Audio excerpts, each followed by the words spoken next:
Bueno, Argentina vive un escenario paradójico con suboficiales y oficiales con haberes por debajo de la línea de pobreza, militares retirados discriminados que bueno, perciben un 42% de lo que perciben los activos y que se les descuenta como a ellos, ¿no?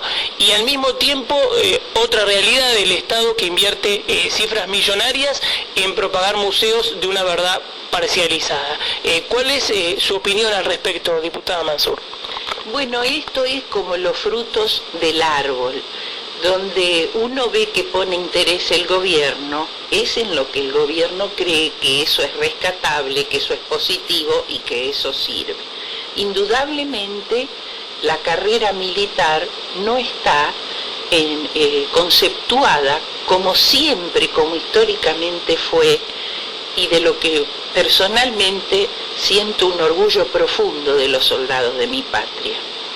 Creo que esta gente es discriminada y que creo que los entes de discriminación no se ocupan del tema.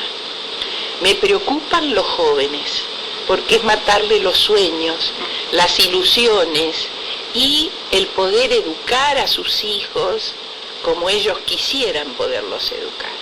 De manera que es totalmente injusto lo que pasa con los jóvenes de carrera. Y con respecto a los mayores también. Un país que no se precie de cuidar a sus ancianos es que realmente no valora su historia. Y un país que no valora su historia tiende a desaparecer. Sé muy bien la situación de gente anciana, retirada del ejército, con importantes cargos, y habiendo tenido una foja intachable, que realmente si no tuvieran la ayuda de los hijos, no podrían sobrevivir dignamente. De manera que esto es doblemente injusto, porque cuando uno acaba la vida es cuando uno debe cosechar lo que sembró. Y cuando una persona ha trabajado toda la vida, no pretende que el Estado le regale nada, que nadie le regale nada, pero sí que pueda vivir dignamente como mérito a su tarea. Ahora en Argentina no hay servicio militar obligatorio unido a la problemática de la reserva y a las dificultades graves tecnológicas. ¿Qué piensa de esta realidad de desprotección ante una situación de conflicto que pueda generarse? Bueno, es la misma negación que hablábamos en la anterior pregunta. Creo que tampoco se le da importancia a una hipótesis de conflicto y que todos sabemos, los ciudadanos comunes saben que la tecnología en nuestro ejército, marina y aeronavegación están obsoletos, de manera que deberían de tener que ayornarse a las cosas que el mundo moderno requiere. Con respecto a que nuestras fuerzas armadas puedan hacer cursos para ayornarse de la misma manera que hablamos de la tecnología, a lo que los ejércitos modernos del mundo en este momento están desarrollando, sería muy importante que pudiéramos hacerlo. Si no lo hacemos, y hay recursos para hacerlo, es porque realmente hay una campaña tendiente a que nuestro ejército de a poco vaya desapareciendo. Lo cual es un gravísimo error porque consideramos que es una institución importantísima del país y que nos ha acompañado durante toda la historia. Perfecto. ¿Cómo ve la parcialización de los derechos humanos solo para un sector y con funcionarios que presiden estas asociaciones, organismos con prontuario de los años 70? Cada vez que pienso que el señor presidente se desplaza hasta Olivos 2 veces al día, hace 4 viajes en helicóptero, me pongo a pensar cómo puede ver los derechos humanos de los que están en la calle, de los chicos que consumen paco, de los adultos que yacen tirados en condiciones deplorables, cómo puede ver a las mujeres que con un bebé a UPA piden limosna, venden cosas, chiquitos que se ofrecen en cada semáforo. ¿Y los derechos humanos de esos argentinos dónde están? Los derechos humanos del que trabajó muchos años de su vida y tiene una jubilación tan pobre y trabajó los años de servicio que la ley establece, ¿cómo ve que ahora se equipare a los que no hicieron aportes? Entonces, yo creo que los derechos humanos deben contemplarse desde todo punto de vista, y siempre empezando por casa. Con respecto a que el gobierno es parcial, lo afirmo totalmente. Tiene una parcialidad lamentable y peligrosa. Yo creo en los derechos humanos de la viuda del capitán Viola y de lo que ella ha perdido. Y quisiera saber si la van a indemnizar por esa pérdida. Y como ella, tanta gente que conozco que no camina porque una bomba lo dejó paralítico, que no ve porque un coche bomba lo dejó ciego, y es una gente extraordinaria y sale a flote como puede. De manera que la gente que está embanderándose la boca con los derechos humanos, creo que está sacando provecho monetario de eso. Creo que hoy es una tendencia política de izquierda, extremista, donde se aglutina gente que para nada habla de derechos. En realidad creo que los derechos de los demás están subordinados a lo que ellos quieran. El presidente ha incorporado la humillación militar como una constante en su discursiva y sigue desconociendo al obispo castrense Monseñor Baciotto. ¿Cree que en este marco se puede alcanzar la pacificación nacional? Si no hay respeto por la libertad y las creencias del otro, si no estoy dispuesto a jugarme por la libertad de los demás, aunque no coincidan mis ideas con las de esa persona, evidentemente la democracia es un dibujo. No se ejercita, no se practica, y lo peor es que no se practica de arriba hacia abajo. Yo creo que el famoso descuelgue del cuadro por el general Bendini fue una ofensa gravísima desde el primero hasta el último participante o personal de todo lo que sean nuestras fuerzas armadas. Eso fue un signo, apenas una muestra de lo que venía después. No creo que esté bien nombrada la ministra de Defensa. Creo que hay personas capacitadas para eso, con un gran poder de conocimiento del tema, y que a lo mejor por ser menos amigos de la Casa Rosada no están desempeñando ese lugar. Ya el amiguismo es una cosa constante en todos los estamentos del gobierno, y creo que esto es muy, tengo la palabra en la punta de la boca, que repercute negativamente hacia afuera. Porque, por ejemplo, hoy estaba leyendo en ámbito financiero las medidas que se han tomado de cerrar agregadurías militares en el mundo, que nos dan posibilidades de estar cerca de nuestros socios de OTAN. Entonces creo que todas estas cosas que se van cerrando en lugar de abrirse, es un síntoma de cómo se está denigrando a nuestras Fuerzas Armadas. ¿Qué puede ampliar sobre el atentado sufrido hace unos meses atrás? Bueno, eso creo que fue un 29 de abril. Después de trabajar en la Cámara, me dirijo a las cocheras de la Cámara de Diputados, en el cuarto subsuelo donde siempre guardé mi auto, y me encuentro con que la trompa del auto estaba chorreada por una sustancia negruzca. Al principio me pareció que era aceite quemado de auto, pero después me di cuenta que eso era corrosivo y que se había deslizado por toda la chapa del capot y también por la parrilla, parte de los faros. En ese momento me detuve en la garita de un policía que custodia la cámara en otro piso. Me dijo, ay señora, no vimos nada, somos muy poco personal para tantos pisos de cochera. Me fui a mi casa, cuando tratamos de lavar el auto nos dimos cuenta que estaba la pintura quemada. Era evidentemente una sustancia ácida. Y a la semana, menos mal que no seguí, ese fin de semana no anduve en mi auto. Cuando voy a salir de mi casa y llego a una estación de servicio para cargar el gasoil, me indican que tengo una goma destruida delantera.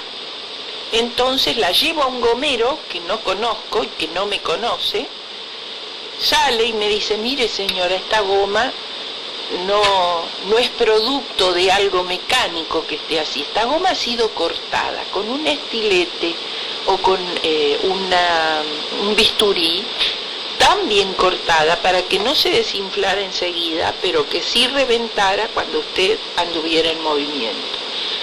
De manera que salvé mi vida de milagro, por esas cosas que Dios tiene cuando nos cuida un ángel de la guarda poderoso. Y creo que eso fue parte del atentado que tuve aquí en la Cámara de Diputados, en la cochera. En ese momento estaba la Comisión de Poderes y Reglamento tratando el tema de Patti. Yo no lo manifesté en el recinto, pero sí en una reunión de labor parlamentaria, donde estaban todos los presidentes de los bloques políticos. En el momento se me dijo que se iba a labrar un sumario para deslindar responsabilidades, pero ese sumario nunca existió, nadie me ofreció ayuda para el deterioro de mi auto, se me dijo que no había ningún tipo de seguro en la Cámara, de manera que creo que cuando dicen que existen amenazas, ¿qué tengo que decir yo? Diputada Mansur, ¿a quién atribuye este atentado? En realidad no tenemos la certeza de quién pudiera ser, pero si uno se pone a pensar qué persona dentro de la Cámara o qué personas dentro de la Cámara de Diputados tienen un prontuario y que han sido condenados por actos terroristas que atentaron contra la vida de las personas y de personas inocentes, cuando uno ve que hay diputados ñoquis en la Cámara que se la pasan más paseando por el mundo que sentados en su banca y viendo la realidad de su país y respondiendo a sus votantes, no es difícil suponer de dónde puede venir. Lo que a mí me llama mucho la atención, que después de haber estado mucho tiempo en el exterior, en Cuba, el diputado Bonazo ese día regresó a la Cámara de Diputados.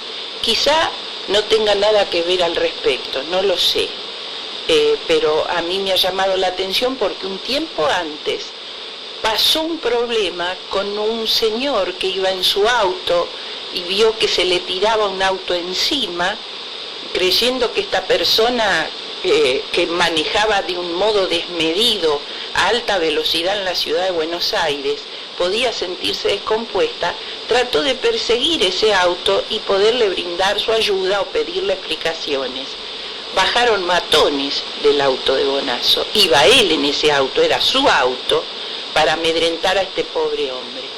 Pero después la versión de Bonazo fue que él había sido agraviado. Como había pasado también este suceso unos días antes, no me es extraño que una persona que no tiene razón, y la única razón que tiene es la violencia y la sin razón, que no tiene más argumentos que sus gritos y que sus inventos, haya podido ser el autor o mandar a otros. Diputada, ¿qué opinión tiene sobre el secuestro de Luis Jerez y las operaciones también mediáticas que hubo en el país? Lamentablemente eso ocurrió cuando en nuestro país y en el mundo estábamos viviendo el espíritu navideño y apostando a que todas las cosas dolorosas que uno ha vivido en el año, apostando a que eso se pase, que quede atrás en el año viejo, y con los sueños y las ilusiones los ideales de un año nuevo, todo eso quedó trunco. Y quedó trunco involucrando a todo el país, simplemente porque también salió por cadena nacional. Algo sumamente doloroso, que todos queremos que quede atrás. Y nosotros, no hubo rectificación. No, nosotros estamos convencidos de que el secuestro no existió, que fue voluntario el aislamiento de Jerez. Sabemos que lo han tenido amigos de su afinidad política. Sabemos que apareció cuando tenía que aparecer, por eso salió en Canal 7 como único medio. Y hay muchas cosas oscuras, como por ejemplo cuando lo llevaron al hospital de Escobar. Usted sabe que en todo hospital tiene que quedar consignado el estado de las personas que llegan a él, y las personas deben ser revisadas por personal del hospital. Esto no ocurrió, no permitieron que se asiente en qué estado llegó Jerez, y no permitieron que los médicos del hospital lo revisaran. Por supuesto que no se les tapó los ojos, ni a médicos ni a enfermeras, y pudieron constatar que gozaba de muy buena salud y que en su cuerpo no tenía ningún tipo de marcas. Además que, como el pez muere por la boca, trascendieron algunas escuchas telefónicas que son de público conocimiento, donde el entorno de Jerez, el partido político al que pertenece Jerez, ha estado muy involucrado. Lamentablemente, con esto pretendieron, por segunda vez, mancillar a Luis Patti y a su partido político, que está conformado por gente honesta, trabajadora, decente, honrada y de gran honorabilidad, modestos, gente humilde en su gran mayoría, pero gente que tiene la frente alta. De manera que esto que nos ha conmovido tanto y nos ha dolido tanto, no pudo convencer a la gente de Escobar ni de Argentina de quiénes son los verdaderos autores de esta disquisición, otra más, y van en el país. Lamentablemente han querido torcer la verdad, pero la mentira tiene patas cortas y la verdad siempre sale a la luz. De manera que todo esto sirve para que la gente se dé cuenta que es una campaña desatada para un adversario político de la estatura de Luis Patti. Muchas veces me pregunto por qué combaten tanto a Luis Patti, por qué se ensañan. Parece que no hubiera otro adversario político de este tipo de ataque, de la envergadura de los ataques. Y quizás sea porque Patti toda su vida combatió la delincuencia, toda su vida combatió la corrupción, el narcotráfico, y valora a la gente trabajadora, al decente, al que trata de ganarse la vida honradamente, al que no anda en cosas turbias.